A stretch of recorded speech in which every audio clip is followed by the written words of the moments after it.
पाहताय प्रहार टीव्ही, सत्यमेव व्रतम। शिवसेना नाव आणि चिन्हासंदर्भात सुप्रीम कोर्टात आज सुनावणी पार पडली असून यावेळी उद्धव ठाकरेंच्या वतीनं कपिल सिब्बल यांनी बाजू मांडत संपूर्ण घटनाक्रम मांडला। उद्धव ठाकरेंच्या शिवसेनेने दाखल केलेल्या 2024 मधील याचिकेवर आज सुनावणी झाली।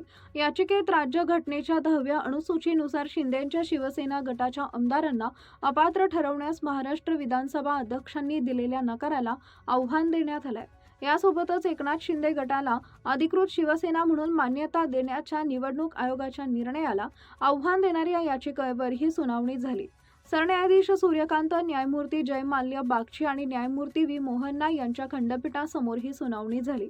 घटनेतील 10वी अनुसूची आणि परिच्छेद 2 नुसार सगळे अपात्र बरखास्त होतील असा दावा शिवसेना खासदार संजय राऊत यांनी केला आहे।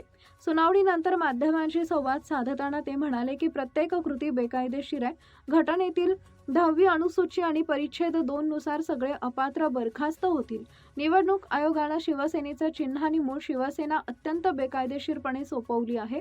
कोणत्याही नियम, कायदा व कलमानुसार काम झालं नाही हे कपिल सिब्बल यांनी मांडलंय। दरम्यान शिंदेच्या शिवसेनेचे खासदार राहुल शेवाळे यांनी म्हटलंय की राजकीय पक्ष आणि विधिमंडळ पक्ष एकच असल्याची चर्चा झाली।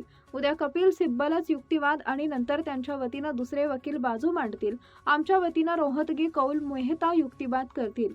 आज जो युक्तिवाद केलाय त्याला प्रत्युत्तर दिलं जाईल आणि त्यांनी खोटी बाजू न्यायालयात मांडली आहे। त्यांच्या दाव्यात दम नाही। आम्ही आमच्या वकिलांच्या माध्यमातून खरी बाजू मांडू। या संदर्भात राऊतांना विचारणा केली असता ते म्हणाले की दावा कुणीही करेल, निर्णय घेण्याचा अधिकार खंडपीठाचा आहे। तसं केल्यास तो सुप्रीम कोर्टाचा अपमान होईल। आम्ही ज्या गोष्टी केल्या आहेत, प्रक्रिया पार पाडल्यात त्या कायद्याला अनुसरून आहेत। आम्हाला विश्वास असून दावा कुणी करू शकत नाही। कपिल सिब्बल यांनी चुकीची माहिती दिली। एकनाथ शिंदेंची निवड करताना घटनात्मक पद निर्माण करताना निवडणूक आयोगाच्या नियमांचं पालन केलं आहे। निवडणूक आयोगाचा निर्णय योग्य आणि घटनेला अनुसरून आहे असंही ते म्हणाले।